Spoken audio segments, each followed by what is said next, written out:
भगवान शंकर के पूर्ण रूप एक बार सुमेरु पर्वत पर बैठे हुए ब्रह्मा जी के पास जाकर देवताओं ने उनसे अविनाशी तत्व बताने का अनुरोध किया।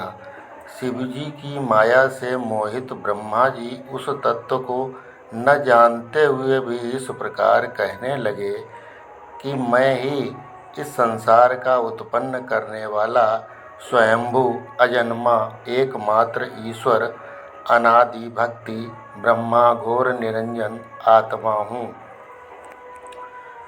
मैं ही प्रवृत्ति और निवृत्ति का मूलाधार हूँ, सर्वलीन पूर्ण ब्रह्मा हूँ। ब्रह्मा जी ने ऐसा कहा, पर मुनि मंडली में विद्यमान विष्णु जी ने उन्हें समझाते हुए कहा कि मेरी आज्ञा से तुम सृष्टि के रचयिता बने हो, मेरा अनादर करके तुम अपने प्रभुत्व की बात कैसे कर रहे हो। इस प्रकार ब्रह्मा और विष्णु अपना अपना प्रभुत्व स्थापित करने लगे और अपने पक्ष के समर्थन में शास्त्र वाक्य उद्धत करने लगे। अनंतः वेदों से पूछने का निर्णय हुआ तो स्वरूप धारण करके आए चारों वेदों ने क्रमशः अपना मत इस प्रकार प्रकट किया।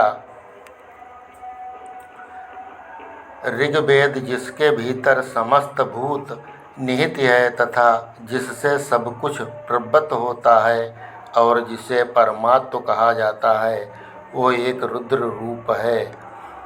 यजुर्वेद जिसके द्वारा हम वेद भी प्रमाणित होते हैं तथा जो ईश्वर के संपूर्ण यज्ञों तथा योगों से भजन किया जाता है, सबका दृष्टा वो एक शिव ही है। सामवेद जो समस्त संसारी जनों को भरमाता है, जिसे योगी जन ढूंढते हैं और जिसकी भांति से सारा संसार प्रकाशित होता है, वे एक त्रयंबक शिवजी ही हैं।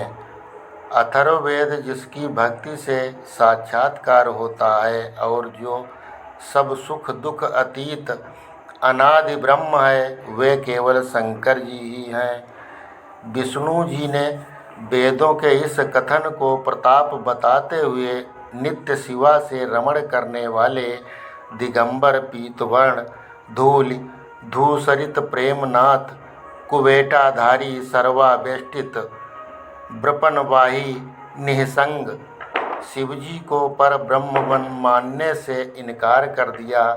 ब्रह्मा विष्णु विवाद को सुनकर ओंकार ने शिव जी की ज्योति नित्य और सनातन पर ब्रह्म बताया, परंतु फिर भी शिव माया से मोहित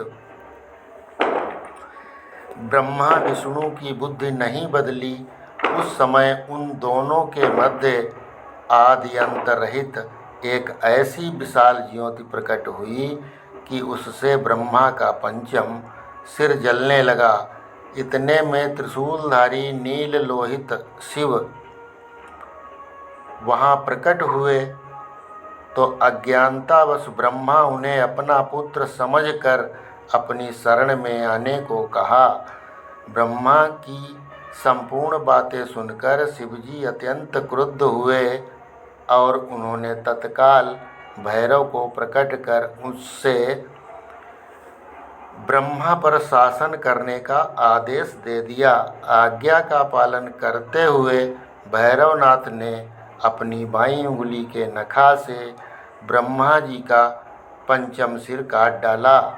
भयभीत ब्रह्मा शतरुद्री का पाठ करते हुए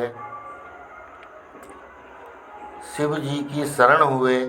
ब्रह्मा और विष्णु दोनों को सत्य की प्रतीति हो गई और वे दोनों शिव जी की महिमा का गान करने लगे। ये देखकर शिव जी शांत हुए और उन दोनों को अभयदान दिया। इसके उपरांत शिवजी ने उसके भीषण होने के कारण भैरव और काल को भी भयभीत करने वाला होने के कारण काल भैरव तथा भक्तों के पापों को तत्काल नष्ट करने वाला होने के कारण पाप भक्षक नाम देकर उसे काशीपुरी का अधिपति बना दिया। फिर कहा, भैरव, तुम इन ब्रह्मा विष्णु को मानते हुए ब्रह्मा के कपाल को धारण करके इसी के आश्रय से भिक्षा वृत्ति करते हुए वाराणसी चले जाओ। वहाँ उस नगरी के प्रभाव से तुम ब्रह्म हत्या के पाप से मुक्त हो जाओगे। शिवजी की आज्ञा से भैरव जी हाथ में कपाल लेकर ज्यों ही काशी की ओर चले, ब्रह्म हत्या उनके पीछे पीछे हो चली। विष्णु जी ने उनकी स्तुति करते हुए उनसे अपने को उनकी माया से मोहित न होने का वरदान मांगा। विष्णु जी ने ब्रह्म हत्या के भैरव जी का पीछा करने की माया पूछना चाही तो ब्रह्म हत्या ने बताया कि वह तो अपने आप को पवित्र और मुक्त होने के लिए भैरव का अनुसरण कर रही है। भैरव जी जैसे ही काशी पहुँचे, यों ही उनके हाथ से चिमटा और कपाल छूटकर पृथ्वी पर गिर गया और तभी से उस स्थान का नाम कपाल मोचन तीर्थ पड़ गया। इस तीर्थ में जाकर सविध पिंडदान और देवपितृ तर्पण करने से मनुष्य ब्रह्म हत्या के पाप से निवृत्त हो जाता है। मित्रों, कहानी अच्छी लगी हो तो लाइक, शेयर और चैनल को सब्सक्राइब करना ना भूलें। धन्यवाद।